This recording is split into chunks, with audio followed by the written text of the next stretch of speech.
Now, to me, this is early because to work shifts, and I don't think this is a late time. But I used to get very lonely.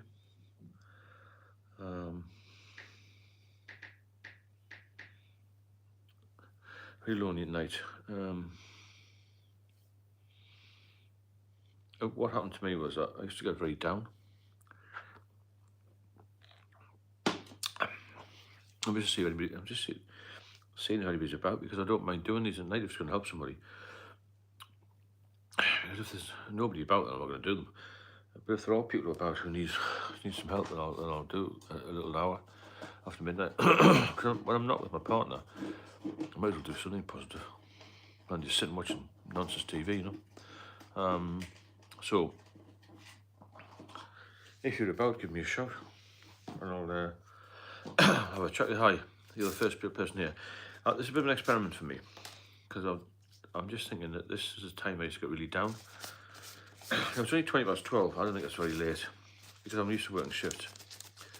I'm not really an early to bed person, and night times is for me one of the worst times for loneliness and depression. Because during the day there's something to do, isn't it? But at night there's nothing to do, and you feel very lonely, very isolated. And this is the time that people get depressed.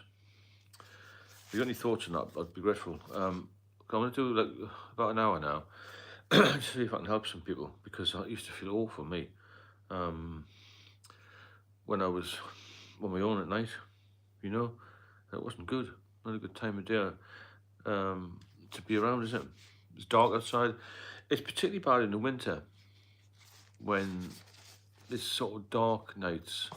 It gets dark from about 4 o'clock, doesn't it? You're cooped up in a bloody hotel, in a flat or house, particularly on your own. And all you got to do is think about drink. That's all it's in your mind, isn't it? The drink. So if I can start helping people at night, I will. Because class is a bit of a service, really. Not like the Samaritans, which is like a help thing, you know, to stop you drinking too much. Even cut down a little bit. It breaks a routine. I had nobody to talk to when I was drinking. There's just nothing on the agenda. I felt totally isolated. I was just drinking to try and survive, to fall over and flatten, hurt my ribs and get down and drink more and just lie in the bed and off the bed. Oh, it was torture. The whole thing was torture. Absolutely horrendous. And it's surprising how many people sit up late. There's only a couple of us here, but wait and see. We've got a few more minutes. If nobody turns up, then I'll not bother. But if somebody needs some help, I'm here for them, you know. That's what I'm here for. I was just going to talk about what it was like the first day when you get sober. Because I used to get diazepam, you know. And when you come off it, even if you've got diazepam, you feel really, really edgy. You get the shakes and all that. Well, I did try without diazepam once. I had seizures. But even with medication, I still felt a little bit, wow, God. Hi, everybody who's just joined. This is a bit of an experiment. I want to see if anybody needs this sort of time to talk, because it's a lonely time and it's a very, very dangerous time for people to relapse and for people to get down, for people to get pissed off with life and depressed and do stupid fucking things. I mean, I got a mate who died not long ago. He used to go out of the house when his wife was asleep about 2 o'clock in the morning, go to a local garage and get more drink, you know. People feel lonely, feel depressed, they feel there's no hope. And during the day, it's not so bad, you know, because at least you can do something. I've been getting lots of questions coming in, which is good. I'll do one of these earlier. I've only done them for about 6 or 7 days. It's been really good. A lot of people have said, you know, it's worthwhile. It helps people out. There's so many different subjects to alcohol, isn't there? I mean, what changes in your life? This is somebody else. What changes in your life? Everything changes in your life when you stop drinking. Things change in your life even if you just cut down. Some people will watch this and they won't be alcoholics. They'll just be heavy drinkers, habit drinkers, even social drinkers. But even 1 or 2 drinks can impact your health. It always made me feel rough.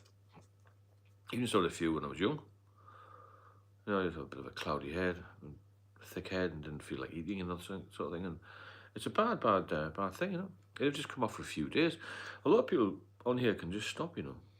unless you're dependent, then you've got to get some medical intervention if you can. But even that's difficult nowadays. But you can taper off. There's all sorts of things you can do. And it's something I said to somebody the other day, all you got to do is stop drinking. It's not like going for a major operation. But it's hard to say no, isn't it? Because it's socially normalised, A day in life without alcohol. That's another question somebody asked. A day in the life without alcohol now is great. It's really positive and everything's good, But the day in the life without alcohol, when you're in active addiction, is torture. And you wait every minute until you have a drink, don't you? You promise yourself, I'll not have a drink at 6 o'clock tonight. But by 9 o'clock in the morning, you're drinking. And the earlier you start drinking, the worse it's going to be, isn't it? You're going to get worse and worse and worse. Has anybody got any questions so far? Is it worth doing these at night as late as this? I don't think it's late, you see. Some people would think, oh, goodness me, it's 12:30. It's only up at 12. Isn't it? It's not 5 in the morning or anything, isn't it? If you don't have to get up for anything, then sit and have a chat. How to socialise without drinking. You just got to get a soft drink. Or, in my case, an alcohol-free drink. You can still socialise. You don't have to go to the pub. There are other things to do, with your wife, your girlfriend. 50 days for me now is just about to go up there. Hi. Stephen, other people in your life who don't forgive your drinking. Whatever told you that. Not really. My daughter's forgiven me. My parents did, They realised in the end I wasn't just an idiot drunk. They realised in the end it was an illness. About the Indian tonic water, ice and lemon. Good call. Yeah, so people will have a go at me in the early days, but as people become more educated about alcohol, then people have tended to be a little bit more, not sympathetic, but understanding a little bit. But the general man in the street, general woman, doesn't quite understand how it affects you. And that's why, in my opinion, I'm better placed to help alcoholics than most doctors. Because they don't know how you feel. Doctors will prescribe you things. Doctors might send you to an alcohol abuse centre. But the only people that you speak to who know how you feel are people like myself, who have been addicted, and we are fully recovered. That's maybe not too much to say. Fully recovered. I am recovered as far as I'm concerned. I won't drink again as far as I'm aware, because now if I drink, I'll be dead, because I've had complications. I've had warning signs. I was at the bottom of the bottle. I had probably a few months to live, and because I had a bit of luck on that side and got myself sorted out and had a little stent put in my liver, everything was fine. And because I live well now, I eat well, do some exercise, I've got a good relationship, everything goes well. It's a bit like when you're drinking, everything goes badly. When you get well again, you get sober, everything goes in a different direction. And you become positive about life. And when you become positive about life, when your brain gets more switched back on, really, isn't it? Then your body will follow, Does doing these videos help you?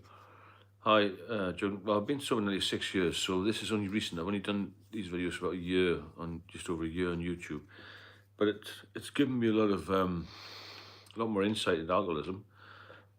It's helped me, my knowledge base. I wouldn't drink again anyway. You can't. So I'll die. I never drank because of cravings. I was off the drink for a long time. In the last 20 years, I only drank 4. During did you? I've never smoked. No, I didn't smoke. I drank too much. That's when I took any drugs. I tried cannabis once, but I didn't smoke, so it had no effect. I used to smoke as well. It's going to completely mess your liver up, isn't it? Because obviously everything's got to be processed by the liver. That's the issue here. But I want to know if there's people on here at night, because I said earlier, this was my really bad time late at night, where I just felt isolated and I felt lonely. I put talk radio on or something and listen to all these crazy people talking about they're celebrating the cat's 12th birthday and all that. And it was something to listen to. I don't like silence. I don't know about you. I used to find silence very, very awkward. I said before, if you benefit from the channel, then please support us. Well, support me by hitting the super chat button. It always helps. Every donation, no matter how big or small, it helps. Yes, true. The talk about the cat's birthday. What have you done today? Well, I've been celebrating my cat's birthday. And they're not very interesting people on radio at 2 in the morning, but it's something to listen to, isn't it? When you're lonely. I hate silence. The sun had come in now. Even when I'm with my partner, I can't put the music on straight away. What are you putting the music on for? I'm scared to seek help from a doctor as I drive to work, and well, this can be a problem. You've got to be a little bit careful with this, Tim. Just tell a few lies. Get a taxi. Or just don't mention the driving thing. I mean, maybe the wrong advice, but I'm just telling you, like, use your loaf on that one. Because some doctors are too quick to get you struck off, even though you only had a few minor issues, you know. Because you know it's like, there's jobs worth in every occupation, isn't there? It's more than my job's worth to open this gate for you. All this shit. Some doctors are good, some are bad. Same as policemen like I was very good policemen. There's some tossers as well. It's the same in every walk of life. You'll get some dickheads, won't you? Who will maybe put you forward toward exclusion or losing your license, that sort of thing. But I'll keep reiterating this thing about night times. Really hit me hard. I put a video about long, lonely nights. Now, you're sitting there, can't get to sleep, you've had a few drinks. You're overthinking, you regret stuff, don't you? And, you know, I'm just going to put this down on charge. Oh, I'll do it there. And you regret stuff, you regret what you've done in the past. You start to think about your life when you're young. How you could have done things differently, who you've let down. But what you don't do is think about yourself. You feel self-pity, but you don't look after yourself. And so when you start looking after yourself, the things will improve for you. And they'll improve quickly if you get off the booze. Because once your mind's clear, that'll help your body. And as you know, your mind and your body work in unison. Ruminating, marinating in regret. 100%, Maya. 100%. Yeah, marinating in regret. That's an excellent phrase, isn't it? Yeah, I think that's a good one. That.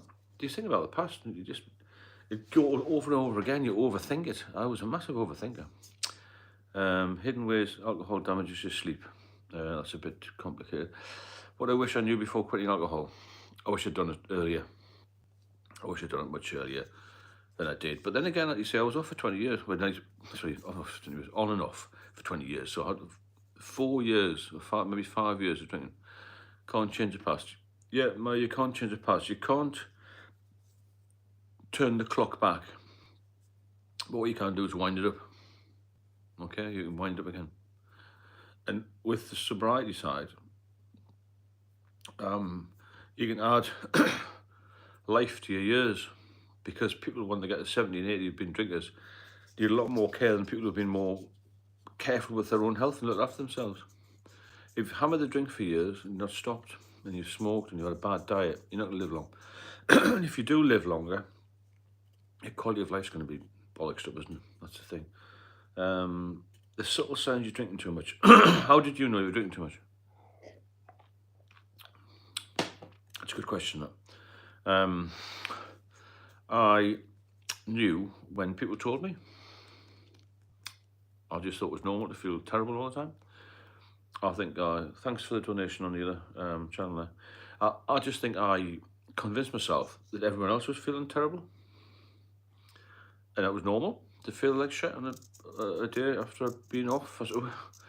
I used to drink a lot when I'm days off. And I got to the point where I was sort of in constant withdrawal or constant hangover level. You know, that wasn't really a subtle sign that I was drinking too much. Bank balance, that's another thing, isn't it? You see your money going down faster than snow off a dike. And you know, I think you know yourself. Terrified of relapse, no one has any hope for me. Maya, have you WhatsApp me?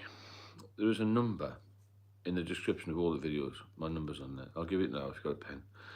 07837 205 361. It's 07837 205 361. If you want me to repeat it, I'll repeat it. And if you just send me a text or WhatsApp, first of all, then I'll get in touch with you at some point.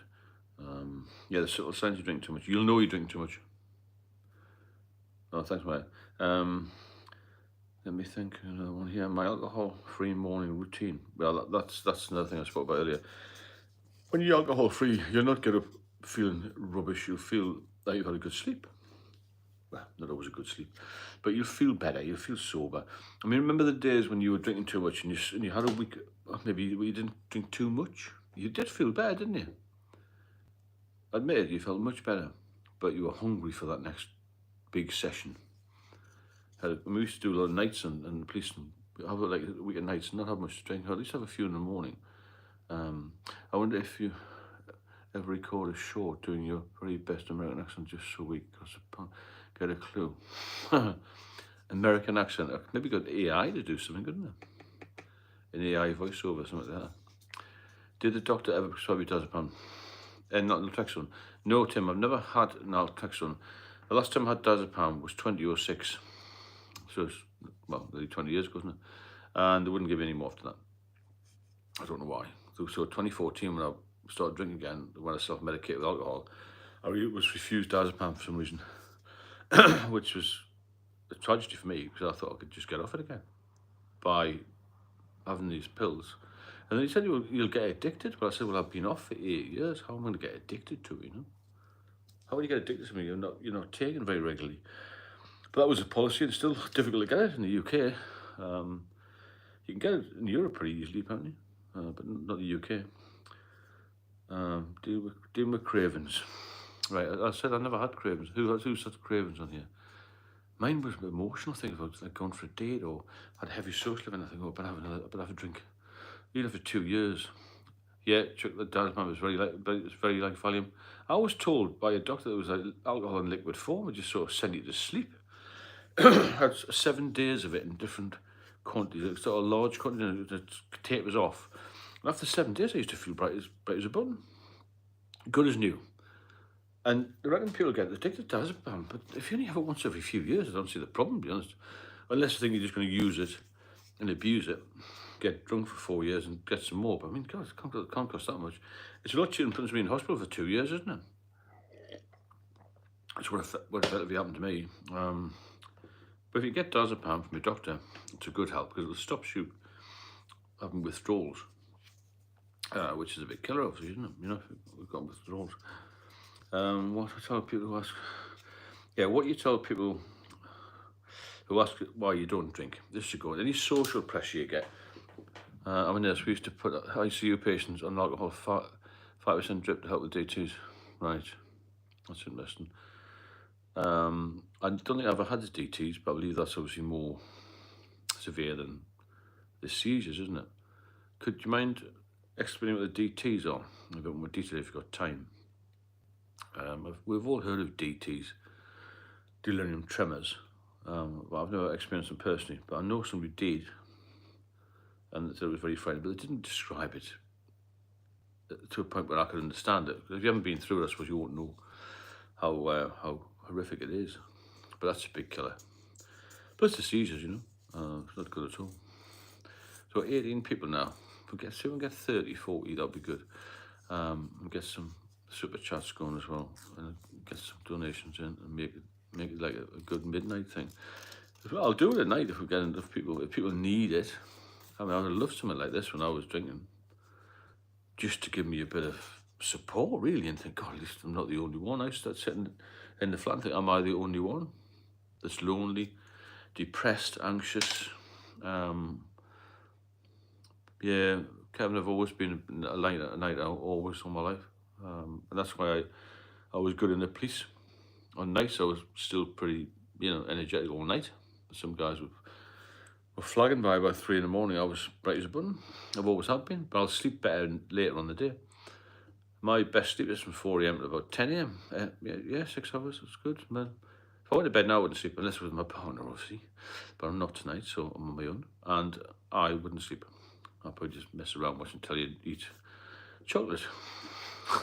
But I'm better off talking to you and trying to grow this channel or get some more subscribers and get it to a point where I can take it to the NHS and take it to the government level and get something done about the availability of alcohol. Regent Street in Soho, after one of your lessons. Yeah, it was very posh. It was the police station was 21 Savile Row, which you know from all the tailors and whatnot. Just been sold off now. So if you walk south Regent Street, turn right into New Burlington Street, where Burberry's on the corner. That was a police station there, West End Central, one of the most famous police stations in the world. I had to get all sorts of stars in there, all sorts of famous people arrested. Paul Gascoigne was one, Ali McCoist, Nigel Benn, the boxer, I kept in custody once there, all sorts of things going on. David Essex had his car clamped outside. It was quite interesting to meet him, because the force doctor was in at the time, and she said, God, he looks rough. All the drinking drugs. I thought, well, I'm doing exactly the same. It was interesting to meet people. Michael Caine, had thousands of stars I met, all of the stars really.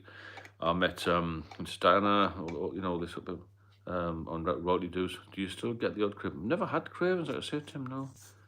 Not really. I'd get a thirst, but I can just drink an alcohol-free beer now. But I used to love having a pint of lager after doing a late turn. And in central London, I had those old Routemaster buses and all that, smog and smoke, and the heat of being in central London was, was crazy. This people have been horrendous in uniform, walking around there, been pretty awful, completely, just caked in dust and smog and all the rest of it. Good guy to look at on the scientific side. This bloke called Andrew Huberman. He's got a lot of scientific knowledge about this. Alcohol and cancer risk. Throat cancers, stomach cancer, linked to alcohol use. Lots of other things as well. Obviously, heart attacks. High blood pressure is a big one, isn't it? I know a few lads have come down a little bit from their 15 pints a day down about 10. There's still a lot, and their blood pressure's come down really quickly, which is good. But they'll not give up. They'll never give up, because it's too much of a lifestyle, and that's all they've got really. A lot of people just got the pub. I mean, fortunately, I've got more than that, and maybe some of you just got the pub, and that's what you want to do. But when you get out of the pub, even if you haven't got a lot in your life, you can make a lot of your life. Rhythmic's a generic component as well and runs the bus. Yeah, I'm not sure about that genetics. Were you mostly happy drunk? Kevin, I've always been a happy person. Always been a happy person. Especially when I got divorced. Things took off for me big style. The reason I got divorced, my wife didn't like me being happy.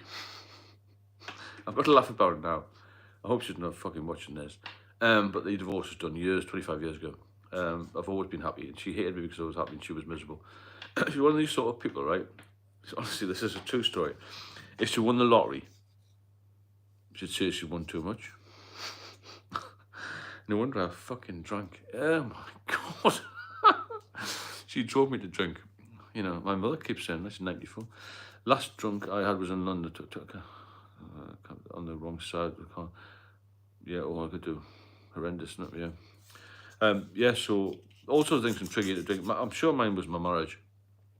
If I'd had an understanding wife who would let me go for a couple of drinks, I'd be fine.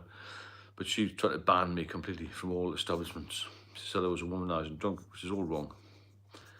But I could go into that in another video. The thing is that we all drink for different reasons, and we all stop for different reasons. But if you need to get off, I can help you with it, because I know how you feel. At each stage, I've dealt with it on a professional basis in the police, and obviously personal. I had to hide bottles, I had to make up stories, I had to lie all the time, I had to become deceitful, I had to duck and dive. My whole life was ducking and diving. This is why I've got so much energy now, because I was to spend all my life trying to do a full-time responsible job and get promotion and look after family. Do this and do that and do the other, and have a social life, and try and drink. Drink is a very, very time-consuming hobby. Drinking, because you've got to get the money, you've got to prepare to drink, you've got to go to the pub, you've got to be in the pub, you've got to go home, and you've got to recover. Some recovery would be 2 or 3 days when you got a bit older, and that's horrendous. If you're benefiting from these videos, please hit the super chats button and keep us going, because I like doing this. You'll enjoy doing this once you get more into it. The Huberman, yeah. Andrew Huberman is the man. He's a doctor. He goes into all of the scientific stuff, cancers and all that sort of risk. why you quit alcohol. Yeah, day one. What day one? I mean, can you have fun without alcohol? That's a brilliant question. I've never had so much fun in my life because when I had alcohol on board for about 2 hours, I was crazy. For the other 22 hours, I felt like death warmed up, and I looked bloody awful. So I had more fun. I've always had more fun sober than drinking when I was drinking.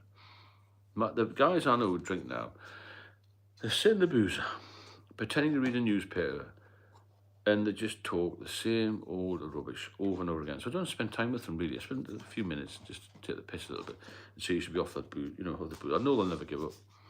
I mean, some of them sit there and think, I don't care what the doctor said, he told me to stop. One guy's on 17 tablets a day. He had pancreatitis twice, and he still drinks every day. From 10 o'clock in the morning till 10 o'clock at night. I don't know what sort of relationship he has with his wife, but Jesus, I don't know what goes on there. I mean, she's not the best looking bird, but that's not for me to judge. But yeah, every day. Imagine taking 17 tablets just so you can stay alive and drink. What sort of sad existence is that, I just think the whole thing is a mess, isn't it, with drink.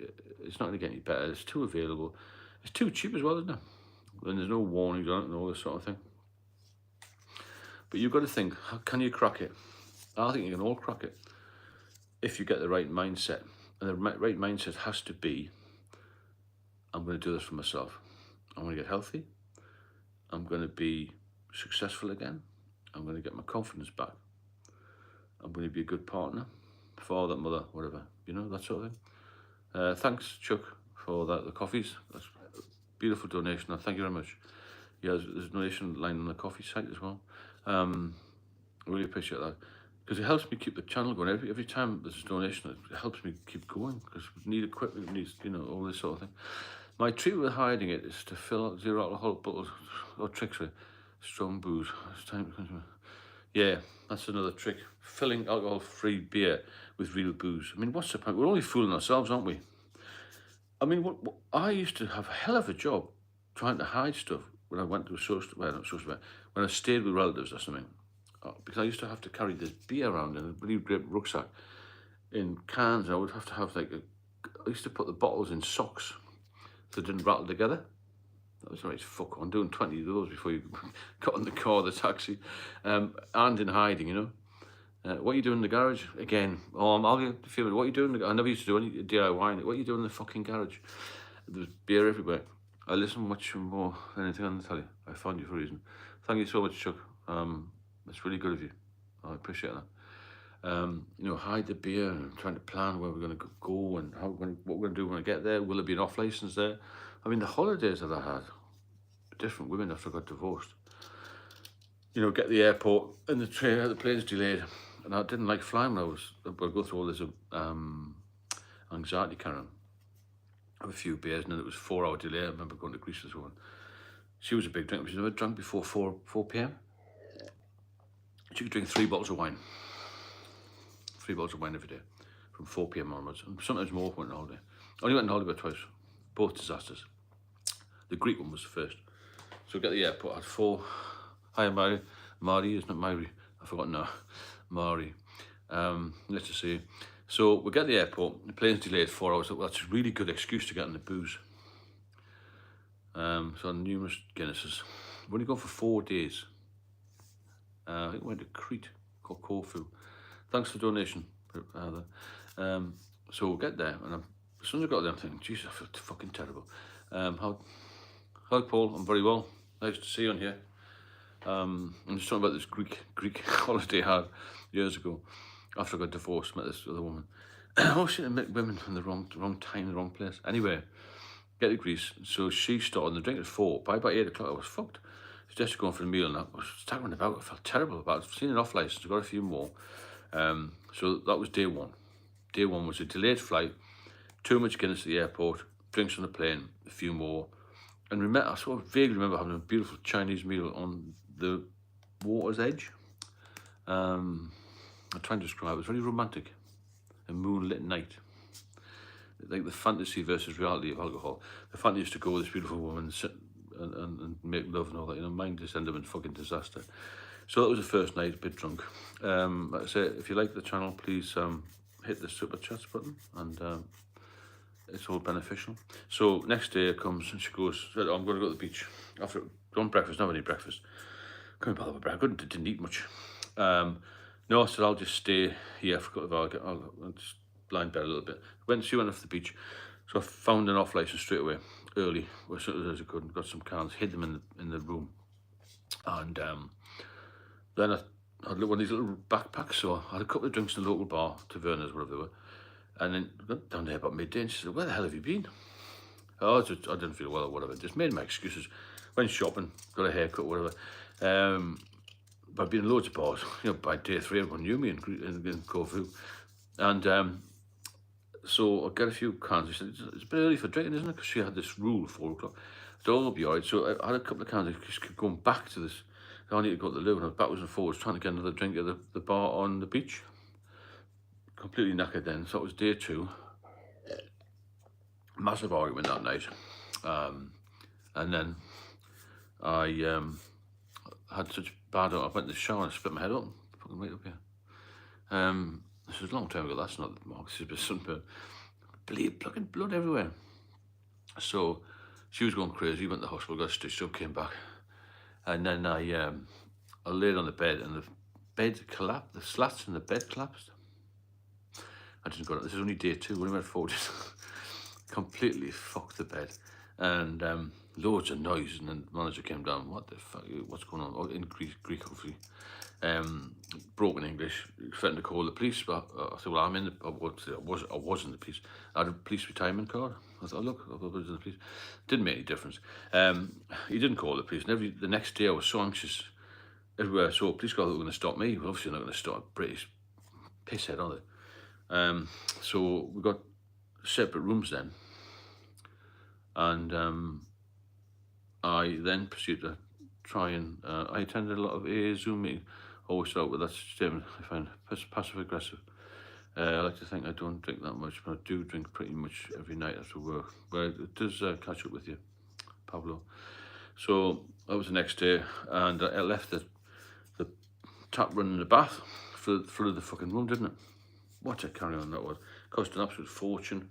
Eventually got day 4, got on the plane. I had to get the biggest sunglasses ever. I got like big woman's ones, like that. Fucking great big square thing. To try and hide all this bruising and cuts when I fell in the shower. What a fucking holiday. It wasn't a holiday, it was torture. Absolute torture. So that's what happens when you go on holiday. If you drink. It will cause you issues at every level, alcohol. It doesn't matter where you start.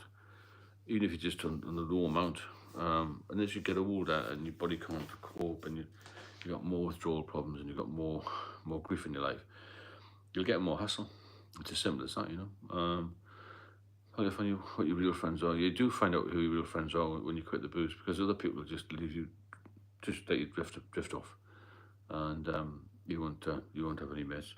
And thanks for that donation again. Like I said, if you like the channel, you benefit from the channel, please think about the super chat thing and super stickers. This is quite new to me, all this. It's not very polished. I'm just trying to gauge when the audience would benefit from this. If it's worth doing late at night, I'm not sure, but it certainly would have benefited me, because I stayed up most of the night. I was trying to go to sleep in the end, I thought, if I go to sleep, I'll die. I'll not wake up. And at some points, I didn't want to live anyway. I thought, what is it to live for? Everyone's rejected me. I felt low. I was pissing in a bucket next to bed. Bottle of, cans of Star next to bed. Rats running around. Got pissed last night. Feel terrible now watching on YouTube. Brad, there's a link, Beacons link in the description. You can book a 1-to-1. Have a look at that. It's only one-off payment. I'll help you through it and help you support after that. Pissing in a bucket. Rats in the flat. Living with vermin. Because I couldn't get the rat catcher to come out a bit late. I didn't want to get up in the morning. I didn't want anybody in the flat. It was a total mess. The bed had completely sunken down. Slats broken on that as well. Bed hadn't been changed for weeks, months. I let my personal care deteriorate. Didn't look after my teeth. And another good point is, thanks Tim. I think the good thing to point out is, when you've got other illnesses other than your drinking, you've cut yourself, or your foot, or had nosebleed or you got a rotten tooth, whatever it is, you don't go to the doctors or the dentist, because you're so hungover and so rough and so anxious that you won't go and see them in case they caught you off in a van, as it were. I had all sorts of crazy thoughts. I lost my mind, really lost my mind. But I'd like to keep this going. So say if you want to donate, please do on the Super Chats thing, and let's make this a big, strong channel, and let's keep regulars going, because the regulars will make it. It's like a pub, isn't it? So a pub. Thanks, Murray. There's some sense of humour. It's true stories. Honestly, the things I could tell you about, some of it are not broadcastable. Not yet, until you get to know me. So the rats weren't running around. The bathroom floor collapsed into the underneath whatever the foundations or whatever. I had no heating light. I had money in the bank. I had a pension. There's plenty of money there, but I just couldn't deal with anybody. I must have plenty of money. There was a bit of money to fix things. I could have fixed the boiler, but I thought, I'm not going to have anybody in the flat for 4 hours fanning about. I wouldn't be able to have a drink. So it was all that carry on. My mind, I think I went a bit mental. Maybe I've still got a bit of it. My fiance says he's still got a bit of crackerjack in here. So all this was going on. I had no sense of responsibility. Well, I've got a lot now, but I was like, where am I going in my life? Sat in a daft flat on my own forever, dying. That's what it came down to. I mean, the more serious side of it, wasn't it? And I was advised to do this, do that. I couldn't do any of it. Oh, parents used to bring up and say, you should go to the doctor. What's the fucking doctor going to do? He's not going to give me any pills. I tried 2 doctors. And so he suggested getting off the internet, which I did. It was a waste of time. I didn't trust the internet. Every time I did something, I felt worse.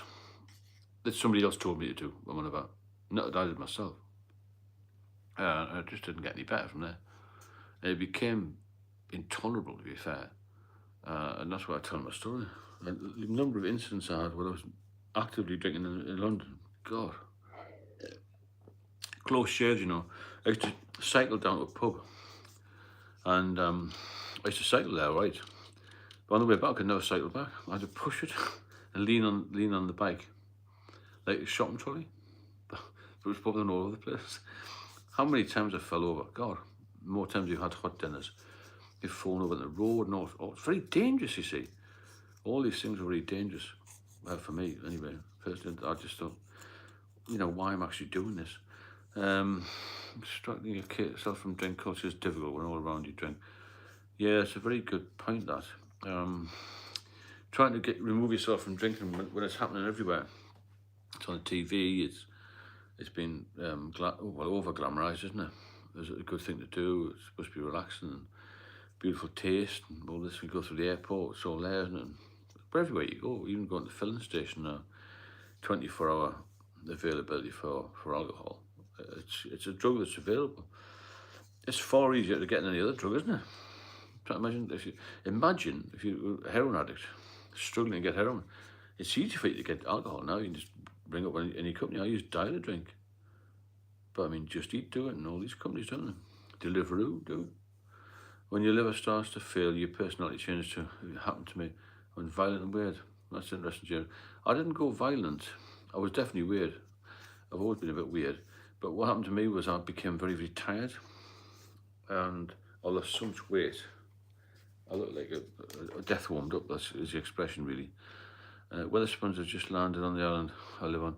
I can't believe how cheap it is. Weatherspoons are contributing to alcoholism. That's what I'm going to say. And I'm going to maybe try and take on that company. I believe it's killing people. If you want to tap the Super Chats button, leave a donation, that'll help me to fight this. I spoke to a liver consultant a few weeks ago who will remain anonymous, and she said the same. People go into Weatherspoons early and they stay there all day. Now, as drinkers, the earlier you start, the more you're going to drink. Because we can't just go out at 9 o'clock or 10 o'clock or 11 o'clock and have 1, 2, and leave it. Because once we get a 1, we need more. So these guys go into Weatherspoons, right? And they go to Weatherspoons regularly. And what they're doing is, they have 1 or 2 at 9 o'clock, and they'll be there at 9 o'clock at night. And that's the difficulty, right? So How about taking on Wetherspoons? Anybody up for that?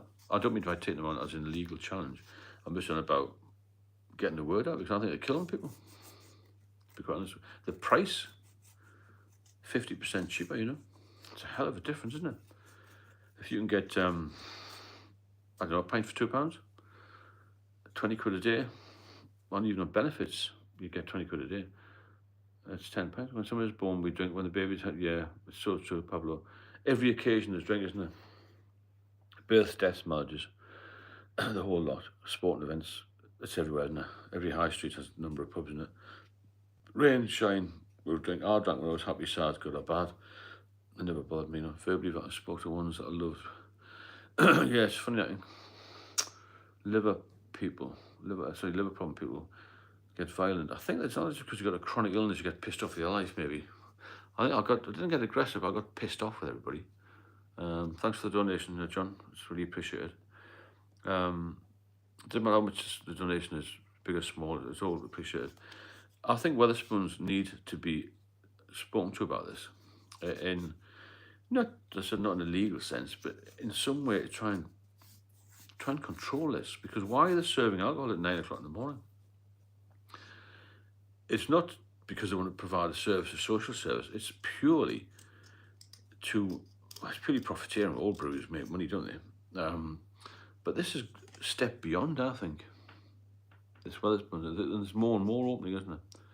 They've got hotels now, and they're abusing people's addiction in a way. I don't know what your thoughts are on the Wetherspoons. People say it's personal choice. It is, but alcohol-related disease and alcohol-related death was the highest ever last year in the UK. And I think Wetherspoons got something to do with it. Personally. It's expensive where I live and was staggered when I came back. The place is completely packed. It would be, Tim. What area are you in? Yeah, it's much cheaper. Because it's cheap, people drink more. Going back to COVID, people drank more with COVID because they didn't have to get up for work. They didn't have to get in the underground and go to work. Isle of Man, oh yeah, we used to go there on there. My parents used to go there for TT. I've been in the Isle of Man a couple of times. Yeah, I know it's expensive. I agree with what you say. But if Wetherspoons wasn't there, alcoholics would just drink at home, at least to get some. Maybe the ones that weren't alcoholics prior to Wetherspoons that are now wouldn't be in a bad situation. Because pricing has made a massive difference in Scotland, It's really, it's helped with the amount of people who've got liver disease. So it must have some impact, mustn't it? And that's just got to be addressed. It's a personal thing for me. I just think they're making too many people ill, making too much profit from people's medical issues, really, aren't they? That's a thing. They're not helping it. They're not helping anybody. They're just helping themselves. It's documented people with liver damage have personality changes, often aggressive. Right, okay, Jim, that's interesting. I'll have to look at that. Aggressive behaviour, normally verbally. Well, yeah, it's very interesting. Alcohol-related liver disease, when I had the worst kind, decompensated, but went to compensate when I got well again. Because your liver will repair. It's not a death sentence, cirrhosis, You can live for another 20, 30 years, as long as you look at yourself. You've got to be careful what you eat, maybe a little bit more, and exercise, keep your weight down. And there's loads of things you can do. There's lots of information on this channel now, and let's work together and keep it going, and get it stronger. Because we can be on here a lot and broadcast about other things, Is there anything else anybody wants to talk about? Is there other things not related to alcohol? Maybe the economy. Well, the pub is open 24/7. Drinkers in there all night long. It's bad. Brad, what area is that? How is it open 24/7? If you'd like to support the channel, please do via the Super Chats link. And let's move on to another subject. Why would a pub be open 24/7? That's an unusual one, isn't it? Australia, really, I didn't realise that was legal over there. That's right. Can you imagine a pub being open 24/7? Bloody hell. I've never heard of that before. I've never been anywhere, even in Europe, anywhere in Europe, Well, it's 24/7. I mean, there are areas in London where you can get a drink till midnight, and then you can get a drink till 3 o'clock in the morning, then another pub will open. There was actually a nightclub on New Burlington Street which used to open at 6 a.m. 4 nightclub workers from other nightclubs when they came out, if that makes sense. And that would be open till 11, so they'd go somewhere else. So the drinking culture in the UK is mad, isn't it? I mean, we've been to Europe, 2:30 here and used to. Is that all? It's early, isn't it? I wish I could bottle that morning after feeling when you think, why? Yeah, well, look, this is what you got to do. You got to have the morning after feeling every time you're going to relapse. Just think, Jesus, look how bad I'm going to feel, and you won't relapse then, will you? If you, really just think how bad, how rough I feel, Thank you for the donation and for the coffees, Kurt. We really appreciate that. If you could just think to yourself every time you pick it up, how bad I'm going to feel like. Kentucky and other states have 24/7. I didn't realise that. The winter, America's got a drink problem as well, isn't it? Germany a little bit, but the UK is, for the size of the UK, for the population, is massive drink culture. 95% of people drink too much. You don't drink too much. 95% of people drink. I would say 50% drink too much in the UK. We can order alcohol here 24/7 in the UK. Okay, James, where did you get that from? If you don't mind me asking. Because who delivers at this time of night? Nobody does in the northeast to know that. Unless it's the team that do like 10 p.m. to 4 a.m. Uber Eats. Oh, I didn't realise they did that. So they would get it from a garage, presumably, James, would they? Oh, it's only 24-hour supermarkets. Sam Uber Eats. But where'd they get it from? Because Sunday night at Asda, there's no 24-hour Asda though, is there? Not a Sunday. Yeah, 24/7. Yeah, we've got you, Samarna, on the at the garages, the filling stations. Yeah. Right. Okay. Well, obviously we can get it any time now. No wonder the fucking alcohol-related diseases death rate was highest ever last year. Then, is it? It's more available than ever because at one point you used to have to shut down. You could have got no more. I'm gonna have to go to fucking bed, and so the consequences. Now it's not. You know what I'm saying? You can't do anything about it. And so if it's 24 hours, then we're snookered, aren't we? So we'll have to make this channel big. We'll have to make it strong. We'll have to be strong because there's going to be a lot of people falling off the wagon, aren't there? Londis at the 24-hour garage unit. Right, okay. And Phil Stella, right, Pablo, okay. Well, we're all fucked, aren't we? Not us, but, the country. If that's the way it's going. I didn't realise that. Because I haven't drank for a while, I've had no reason to find out about availability or to go anywhere to try and get drink. So there we go, it's incredible that. There's so many places. Double the price. Oh yeah, James, it will be at this time of night. But it's still available, isn't it? That's the key. If it wasn't available, you wouldn't be drinking it. Well, nobody would, because it's not there, unless I have a massive stock at home, of course. £12 for, yeah, it's a lot of money, isn't it? But if you're desperate, I was desperate at one point, and you're just gonna pay anything, aren't you? It's a drug, isn't it? I don't know how much a line of cocaine is, but it won't be cheap. It wasn't when I was a youngster. I never took any cocaine. I wish I had tried it, just to say I've had it as an experience, because I didn't. And people say you must have had drugs. I didn't. No, because I never smoked, so I didn't try any. I tried a little draw with cannabis reefer once, but didn't really for me. My drug of choice was alcohol, and that was it really. I stuck at that. That was one of them things. But £12 for 4 cans is expensive, isn't it? But it's availability, isn't it? It's price driven, isn't it? Because not many places do. It's like going to a hotel, isn't it? A hotel bar at 1 o'clock is 10 quid for a pint, but it's only 4 normally, is because there's nowhere else to go. It's captive audience, captive market, isn't it? It's a big problem, isn't it? You see, I think alcohol is a growing problem. Yeah, well, you see, that's the hard thing. You just answered the questions there. James is having another drink because he's already had a few. Are the young ones in their late teens, 20s not drinking? Right, this is a fallacy, Kevin. I know this because I've been speaking to the alcohol care teams. I'm working with them. I'm going to start working with them soon. The youngsters are actually, cirrhosis of the liver is presenting much younger than ever because youngsters are drinking less regularly but more stronger drinks. It's also based on your socio-economic, your social status. The ones who, there's a gym next to me, is 200 quid a month. The boys and girls who say they're 10 19, 20 years old Range Rovers, daddy's cars, and they're paying fortunes and will get themselves fit. They're all on Instagram and all that sort of thing. They won't drink as much, but they're a very, very tiny minority of people. The kids on the council estates, 16, 17, 18, like I was, and maybe some of you were, they're still drinking heavily. They're drinking more. They're drinking stronger gear. I drank pints of beer, which was 3.6%. They're drinking beer that's 7, 8%.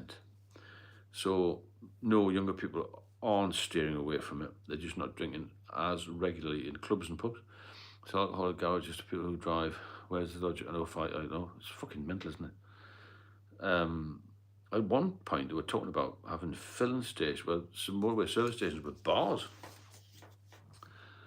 I mean, I suppose you could argue that when you get one of these motels, you just nip the garage and get 10 cans of beer, couldn't you? On those days, if you benefit from the channel, please subscribe and like it, because I think it's doing well. It's doing very well, better than I thought it would do. You know, spread the word and get some more people on here. Get people on these lives. It's good. A lot of questions, a lot of knowledge as well. I mean, I've learned quite a bit tonight already. You know, about the availability. If you want to donate to the channel, please hit the super thanks. I'll keep going on about that because I don't know how much we can keep going without any funding, but I will keep going as much as I can. Garages,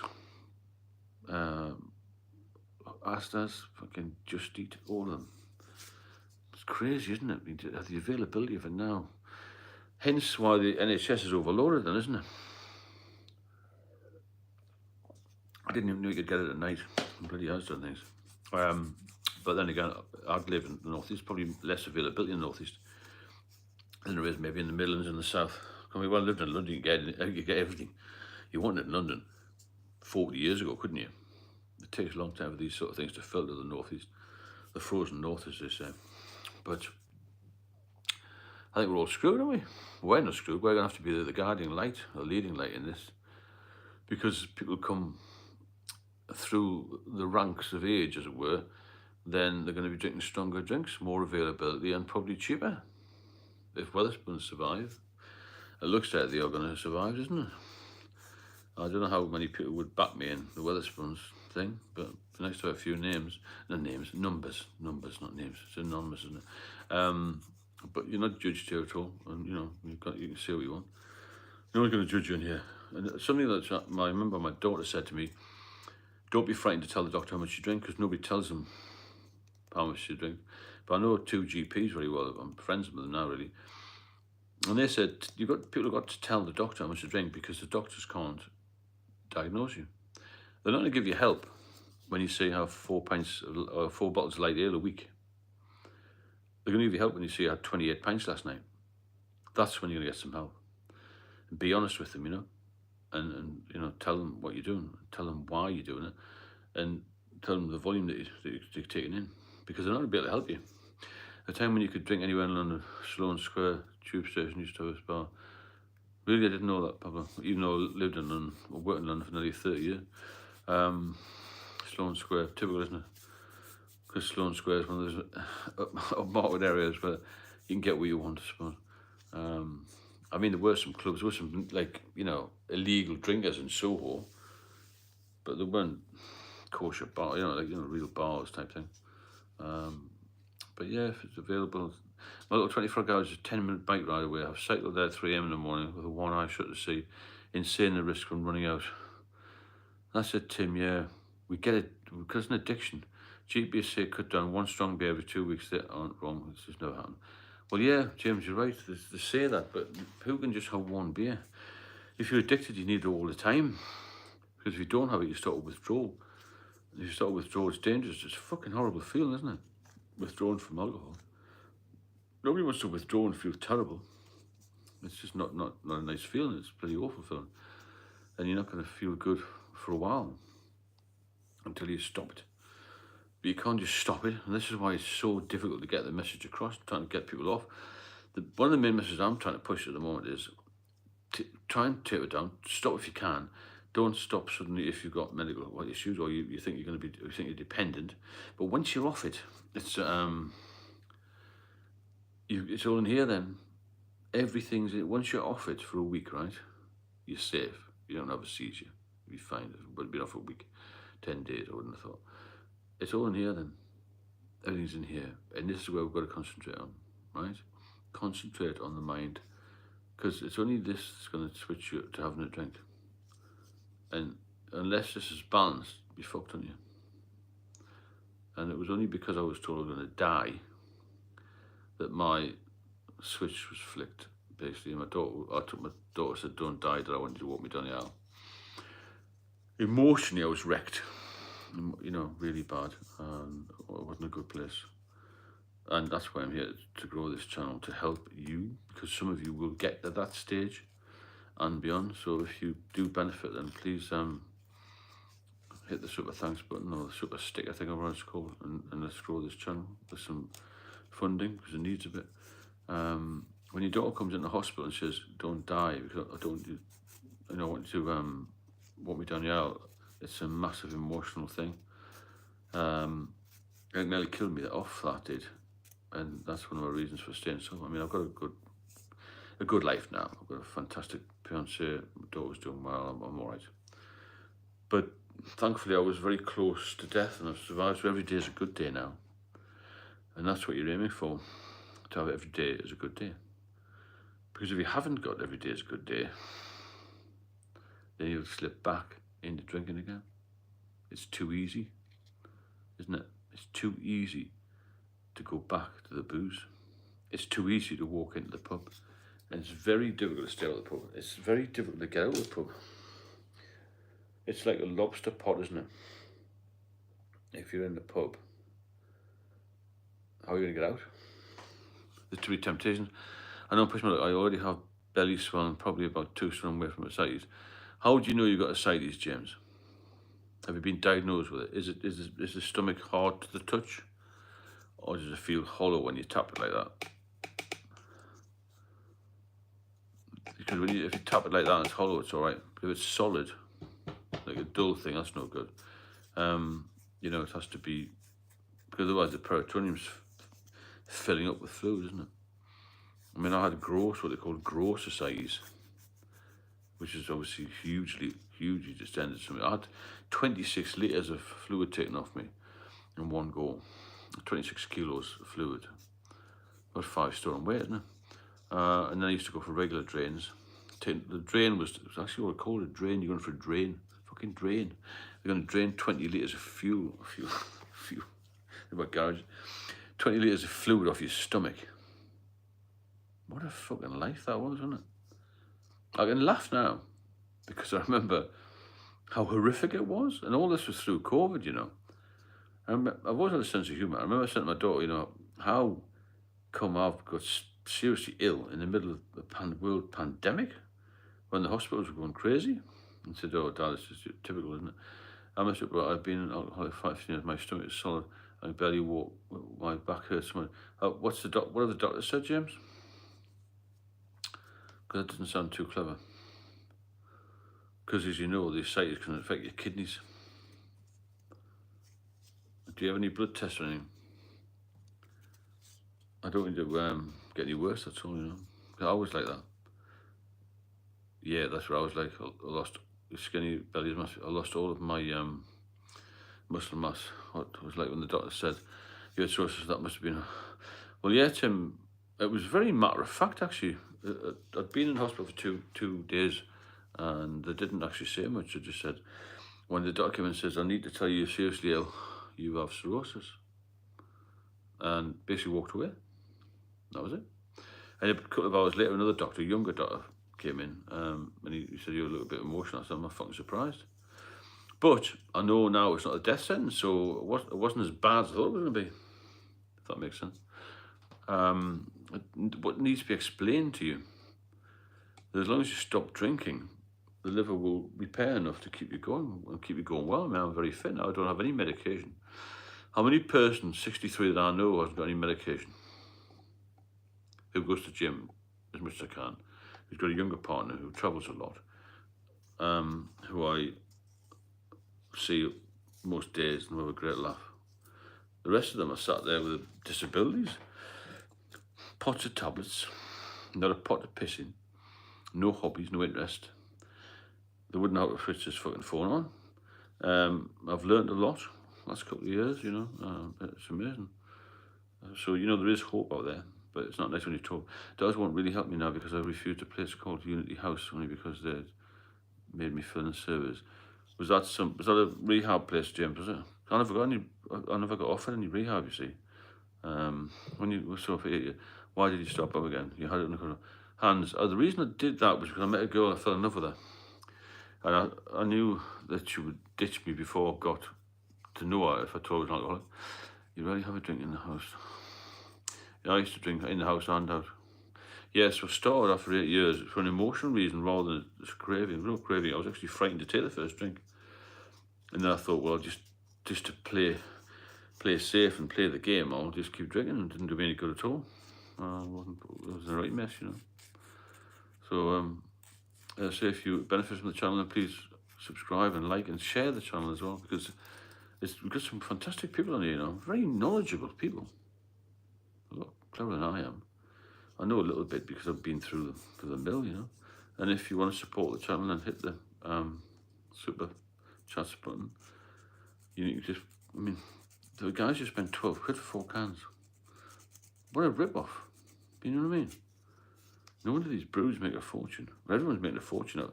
Everyone makes a fortune off drink, don't they? You know what I mean?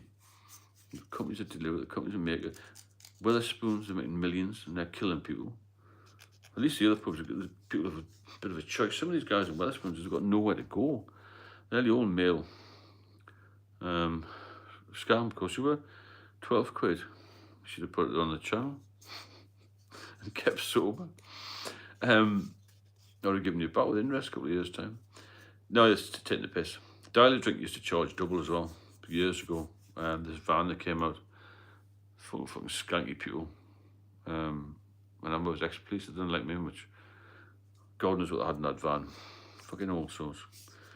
Yeah, it's not a drinker's world, is it? It's a very, very unfair world, very cruel world. And that's why you got to look after yourself. Well, this one's has really opened my eyes. We have only had it here for less than 2 months. I bet it's busy, is it, Tim? All the fucking time.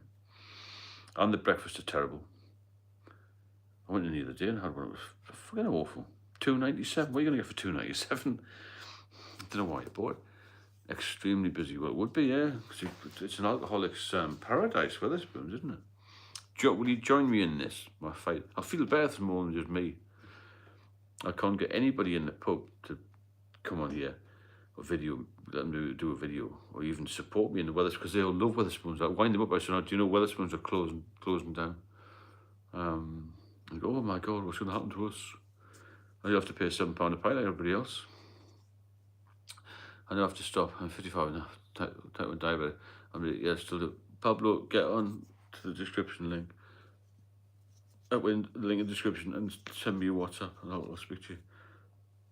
We can't keep going like this. None of us can keep going on like this, because your body's going to break down, isn't it? What's going to happen next? You end up in a bloody box, I had enough beers to last me the night.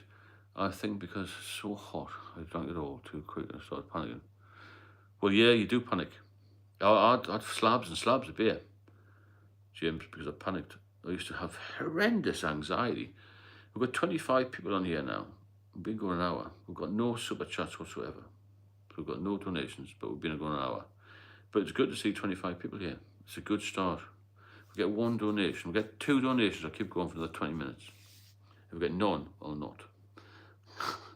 That makes sense. So yeah, alcohol, complexities of it, health issues, financial issues, breakdowns. Nothing's good about alcohol. There is nothing good about it, apart from the buzz you have when you're about 19, and that's it.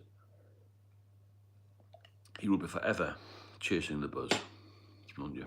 Do you think the recession's got anything to do with it in the UK? I think that's why there's more alcohol. I know somebody said earlier, young people tend not to be drinking as much. So I don't agree with that, but I don't have this super chat option. I'll be like, oh, thanks, Tom. Thank you, Tim. I'm very grateful for buying me. Yeah, if you don't have the super chat option, you can put a donation via the coffee link. If you can find that, it's just to keep the channel going. I don't want it to collapse for lack of funding. What was I on that one? Yeah. The alcohol has no benefit whatsoever to anybody. Once you pass the buzz stage, once you pass the stage of feeling it's doing me some good, then you just drink for drinking's sake. And you'll find that most of the people in the pub are pretty pissed off with their lives, you know. Because the most successful people don't drink. I know this might sound a bit controversial, but Donald Trump, you might have your reservations about him. He is a bit of a lunatic. He never drank because his brother was an alcoholic. Gordon Ramsay's brother was an alcoholic and a drug addict. And Gordon Ramsay's kept himself fit. He doesn't good drink, but he's kept himself fit, Ramsay, you know. He operates 24 hours a day, that guy. I've met him once. He's fucking unreal. You think I talk a lot? Jesus Christ. He doesn't seem to sleep at all, him. Well, I think he has good holidays, but he's a whirlwind, isn't he? There has to be at least half a pound of cheese around you. Doesn't get that, Sarah. So basically, you know, the successful people don't drink, although it's associated with that. This hot weather, a cool beer or four, but the next morning is hell, pure habit. It is a cycle of doom. I'll call it impending doom, Pablo. You know, the hang-up is impending doom. And you get this feeling of everything's negative, everything's against you, the world is against you. And I said, somebody just mentioned that if you hit the super chats thing, it's a good way to support the channel. If you haven't got that, the buy a coffee link is good as well. £12 4 cans of Thatcher's Gold. Don't get scammed, people. Who's that with? Was that Just Eats, was it? Or Uber Eats? £12 4 cans of Thatcher's Gold. That's just to keep you going with it. It's a mental thing, that, you know. Mentally, you feel you need it, but you don't really need it. It's all in the head. But you're dependent, aren't you? That was like me, you see. I would have paid hundreds for a drink just to get some supply. There's nothing worse when you're a drinker, well, an alcoholic in active addiction, which is the extreme version of thinking you're going to run out.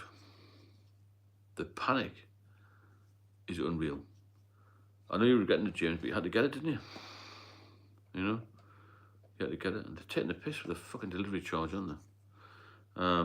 The panic of running out, the anxiety you get when you're running out, is to the point of mental disorder in a way. You know, this affects the mind, the alcohol affects the mind, it affects the body, it affects everything. And we just become desensitized to life in a way. If somebody offered me millions of dollars to go back for a day to where I was, I would refuse it because I think I couldn't do it. And I couldn't even be a social drinker now. If somebody said to me, right, you can have no problems at all. You can drink 2 or 3 pints every night. You're going to feel any hangovers. I still wouldn't do it because I always felt rough when I had a drink. Even when I was young, you're always going to feel a little bit of hangover, aren't you? When you have nothing, you have no poison in your body, you feel good. And you will want to do good things. And you know, some woman, I saw the other day, she had a problem with the parking machine. Her mother was quite elderly. And so I said, oh, what's your registration number? I'll put the number in my phone. I did park on your phone type thing for them. Over the moon, I spent a couple of quid on the, just helping them park. I couldn't help anybody when I was drinking. I wouldn't do anything for anybody. I was totally selfish. I was a bastard when I was drinking. Not aggressive, but I never helped anybody. You know, wouldn't give a damn about them. I just, fuck it. I'd have to get on with the road and stuff. Park themselves. I wouldn't help anybody. I didn't help my ex-wife. I didn't like her anyway, but that's another problem. But you know, I didn't really like anybody. All I wanted to do was sit and drink myself. Tim, that's brilliant of you. Fantastic donation through the coffee channel, coffee link. Beautiful, thank you. I appreciate these donations because it helped me keep going, and I'll be here for you. I promise you I'll be here for you. Every night if I need to be. I don't know where I am with my girlfriend. She's encouraged me to do this because she knows it's good for me as well. Appreciate that, Tim. Thank you very much so much. And you know, you get a lot of it. You should get a lot of this. Just want to say thank you. Inspirational. 296 days, fantastic. Thank you, Murray. Self-aware. I don't know what you mean with that. I'm not clever, but I think I have an eye. Self-awareness. What is self-awareness? Know where you are. I'm aware of what's going on. I think I could come across reasonably intelligent. I do lose the plot sometimes with certain phrases. But I know one thing, that you'll never be happy if you're drinking. Never be happy. It's an age thing as well, you know. I went to London recently with my partner, and I'm, as I say, a bit older than her. And she's in her 40s, so London's a very young place now, and I did doubt with the idea of going back there, you know, to live. I thought, what the fuck am I going to do here, sober? Middle of London, Soho, people sitting outside drinking. I actually just wanted to say thank you. Thanks very much, Mr. Be Happy. If you wish to donate to the channel, hit the super chats button, and I appreciate the help you, and it's nice to get that back. Nice message.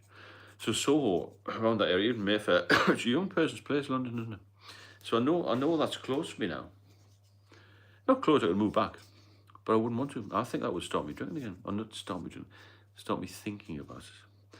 That's another thing. If you've been off the drink for a while, then you have to think about, well, what's going to trigger me back into it, and avoid those situations. What keeps me off it is the fact I know I'm going to die.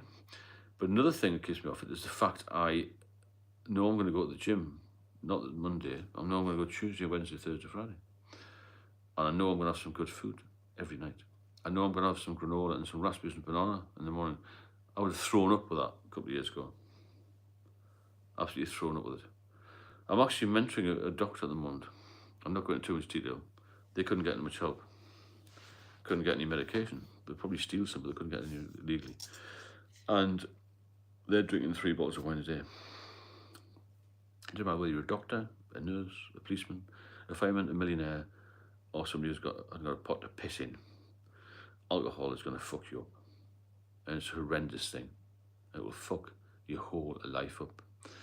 To the point where you'll die 25 years earlier than you should have died. Maybe even sooner. And that's a very grim thought, isn't it? You know, when you think about it. Why would I want to leave my daughter at 57? I saw the other day with my grandson, who's 14 months. He's getting married. My daughter's engaged. And I said to her the other day, it's quite emotional. I said, you know, when you came in the hospital 2019, you thought I was going to die. I found it later, left in tears a few times, thought I was going to die. Everyone thought I was going to die. I said, what a turnaround now, that we can go together as a family. Amazing to be able to do that. And if I can help you do that, then we'll be over the moon. Because it's a very emotional thing when you come back from the dead, basically, because I know how bad I was. I've seen my medical records. And the worst it was January 2020 when COVID kicked in, and I had less than a year to live. That was a prognosis. Less than a year. And my life was saved by a very clever consultant who said, we'll put a stent in your liver and open up the portal vein. And that's worked. Took all the ascites away, got rid of all the infection. And she said, when I saw her the other day, I see her twice a year, she said, if somebody told me in 2019 when I helped you get out of the taxi, the ambulance, in October 2019, when I helped you get out of the ambulance, if somebody told me then you would get back this level of health, I would have questioned it myself. And she's seen thousands of people with liver problems and worked all over Europe. And that's a speciality.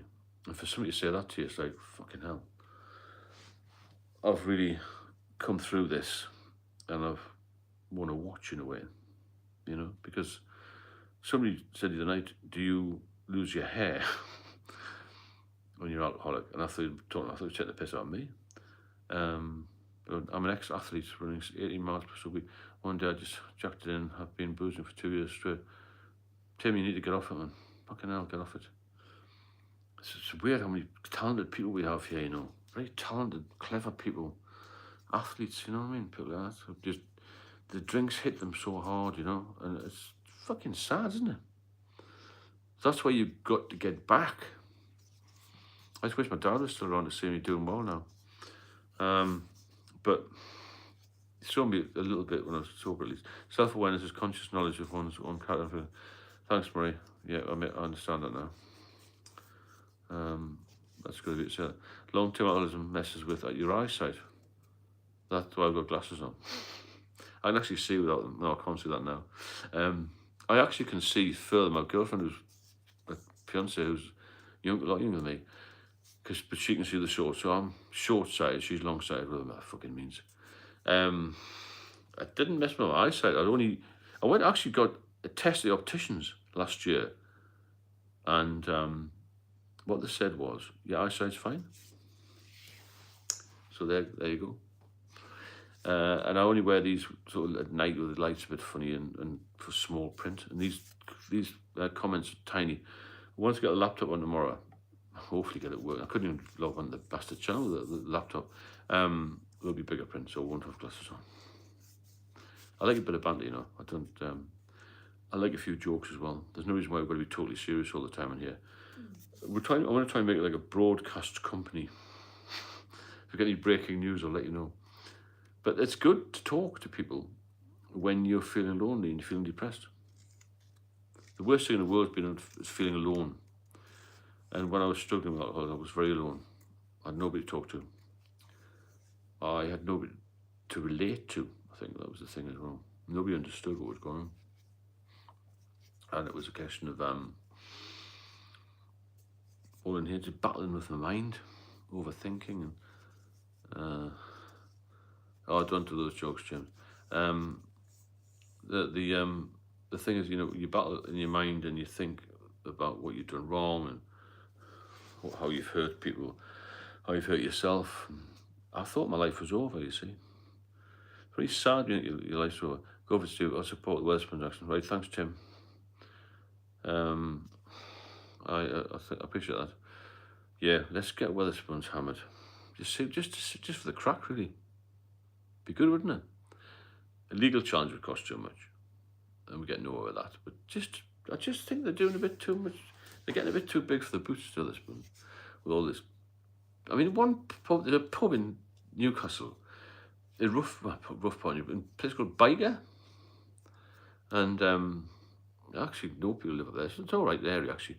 However, there's a pub there that recently had the beer was £1, 99 pence a pint, and it was a proper beer. It wasn't horrible stuff.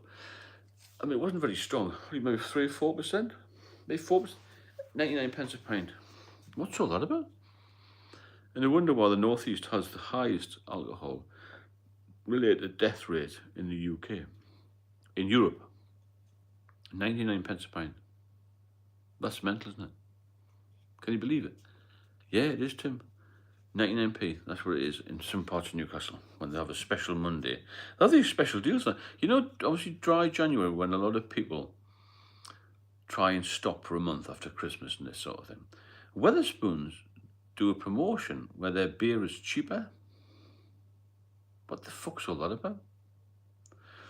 If that's not encouraging heavy drinking and alcoholism, I don't know what the fuck is, to be fair. Sorry to swear, but it's true, isn't it? So people try and get off. The government promotes dry January. Everyone promotes dry January. Charities, a whole lot. The British Liver Trust promote it. And Weatherspoons cut their prices. So people go into Weatherspoons. Now, that's bad, isn't it? I think your thoughts of that on that are, but it's not good, isn't it? 20 mile. Yeah. £2.70 normal pub. Incredible, isn't it? Tim, the difference in price. But that's a good point, isn't it? I just thought of that. That's quite clever, really. Dry January, Weatherspoons reduced the price. And that must encourage some sort of alcoholism or alcohol problem. It's certainly not helping, is it? We've got 0 in the super chats. Be the first one to hit the super chats. Put 50p in if you want, just to see if it works. But 99 pence a pint, cheaper in dry January period, open at 9 o'clock for alcohol. A total mess. That's what they've created. And I'm 100% sure that's why more people are dying. I know 6 people who I know I'm not saying no well. I don't know the name of the widowed wives and all that. They've died anyway. 6 people. Actually, I think mostly single fellas. They've died of alcohol related things. One guy was a barrister. He kept falling over and cracking his skull. But with next army lad, just got in a mess with alcohol. Another guy was very wealthy. He had the same issues as me. He was 10 years younger. Basically turned yellow and died because he kept drinking after he was seen. If I could just see 24 hours ahead, I know I'd stop. Why wasting the next day? Try, yeah. You've got to try and stop. Try and do 24 hours if you can. It's not that difficult to be the first one to hit the super thanks, and I'll do your shout out. Zero. First time I ever had a 0. Maybe it's late at night. I might do any late at night. Actually, I think it's been quite useful for some people to have a bit of a chat late at night, because I used to get very depressed this time of night, and I just thought, God, another day. It's the same old thing, isn't it? When you're drinking, you never get any change, you never get any variety in life. It's just boring night times, even when you're drinking. In fact, drinking's boring, isn't it? People used to get bored when they don't drink. It's even more boring when you're drinking. You've got no cash. You see a load of deadbeats in the pub. And I was one of them at the time. I never thought myself a deadbeat, man. I always wanted to stop. I had dreams of stopping. I know guys who could stop and they don't. I wish I'd been in that position. I would have stopped sooner. But I say I've only drunk for 4.5 years, I think it was, in the last 20. So I've been off it a while. But I spoke to my one of the guys that stitched me up when I had this hernia operation, and he said that your damage was done when you were young. That's what he said, your damage was done, my damage was done when I was young. Oh, that means it must be able to tell by the state of the scarring and all that, you know what I mean? But it was good. 81 minutes, 82 minutes now. I'll do 8 minutes to 90 minutes, it's an hour and a half, and see if we can get some super chat donations in. If you be the first, I'll give you a massive shout out. That'll make a lot of difference to most people. But yeah, it can hit you in all sorts of ways and different areas of your body. Pancreatitis, I didn't realize was such a big killer. And it causes diabetes as well. The cancer link's coming more prevalent as well. And what shocked me the other day when I spoke to this alcohol care team, when that specialist nurse said that they're finding cirrhosis patients much younger because they're drinking stronger stuff. Because cirrhosis used to present between the ages of 50 and 65, and now it's presenting in 30s. Some people are getting in the 30s because of stronger drink. I was a volume drinker, regular drinker, and a bit of a binge drinker on my days off, I suppose. But these people are turning up with cirrhosis and hepatitis as well, which is a killer, much younger than that. And that's a big worry for the NHS as well, because they're getting overrun with it, to be fair. It's not getting any better, it's getting worse. And it will continue to get worse. The longer we've got these companies to sell cheap drinks, the longer it's going on sale without any warning. And the more people are drinking, and the more it's encouraged, really. It is encouraged, isn't it? When you're 18, it's right to pass you to go on the drink. Got the doctors on Tuesday dreading it. Hope they don't request a blood test before giving me. The thing is, Tim, this is one thing you've got to face. I did the same. I try to avoid the inevitable, really. You're best for getting checked out, because if you leave it too late, it's curtains, isn't it? It's the same as anything, isn't it? You know, people had a bit of a mark here and turned out to be like some basal cell carcinoma, which is like the most mild type of skin cancer. It doesn't cause any problems. But you never know what it's going to be, do you? It could be anything. So you've got to go and get it checked. It worked out. It had to cut it out. It wasn't anything. So you've got to be careful with everything in your life. Life's very fragile, isn't it? When you're 20, you never think you're going to be 40. When you're 40, you never think you're going to be 50. And it soon comes round. It comes around quicker than you think. You know, when you used to hear your parents say, youth's wasted on the young, and you know, all this, I wish I'd done that. And what you got to think about is time's running out for us all, you know. And if you want to do something, do it sooner rather than later. My mother's always said, you know, he who hesitates is lost. And do things before, or do things while you can, while you're still fit enough to do it. what I'm telling you with the drink, well, you can stop it before you get any worse. Because if it gets to the point of, past the point of no return, you're fucked, aren't you? Well, you just face it head on. Yeah, I think go to the doctor, tell them what you're drinking. They can't diagnose us. Sorry, they can't diagnose you and treat you properly if they don't know how much you're drinking. That's the issue, isn't it? They have no idea. We've got 4 minutes now. We've got no super chat donations. That's dire, isn't it? Pretty dire. I'll have to put one in myself. Yeah, if you tell them you're drinking a smaller amount, then they'll think it's more. They'll take it on face value, you see. And also ask if you can get a scan in your liver, because it's called the silent killer, liver disease. And it can often present when you've had a scan for something else. Because believe it or not, I've got normal liver function, blood tests, even though I've got damage. And I went to the Wellmount clinics for years when I had damage. Thanks, Pablo. Appreciate that. Honestly, that's excellent what you've donated there. Yay, first one in, Pablo. Big shout out for Pablo. Round of applause. Every penny counts. Every penny counts to keep this going. And I want to keep it going. And I want 1,000 on here by Christmas. But if you know other people who can get involved, please do. Pablo, you're my hero. Hero of Sunday evening, Monday morning. Monday the 14th. It's actually 4 years today since my dad passed away. Isn't that weird? And I'm on here helping people. You would have been proud now. So that's another story, isn't it? We need to help each other here. And you don't know what's going to happen in the economy. You know what's going to happen with AI. We don't know what's going to happen in the world with these wars and all the fighting that's going on and all this sort of thing. And, be mindful of that. And you need to be strong and fit to fight what's going to come. It's a very unstable world at the moment. And we need to be aware of that. I mean, Trump bombed Iran a few weeks ago. That hasn't gone away, The Chinese are big supporters of Iran. The Russians are supporters of Iran. None of that has just disappeared. The next thing could be a huge problem in the world. James Murillo, £5. That's fantastic. Thanks very much. Appreciate that, James. I really appreciate that. Thank you very much. Good lad. I was just talking about the world politics here. There's no reason why we can't talk about politics. Could we have a world war on our hands? You never know, do you? And that would be the next thing. If you're not fit enough to deal with life, how are you going to deal with being in a war zone? How are you going to deal with the future? With your relatives and all this sort of thing? Because the world at the moment is the most unstable I've ever known it. With pricing. The supermarkets, the prices have gone up, I think, about 40-50% in the UK. I've been to Europe 4 times this year.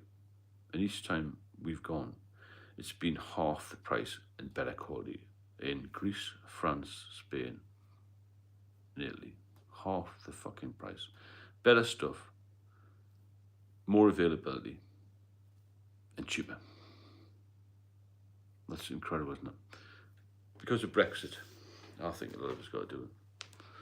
So we need to be strong in all areas, You need to be strong physically and mentally to get through life. It's not easy. Life's more complicated now than it was before.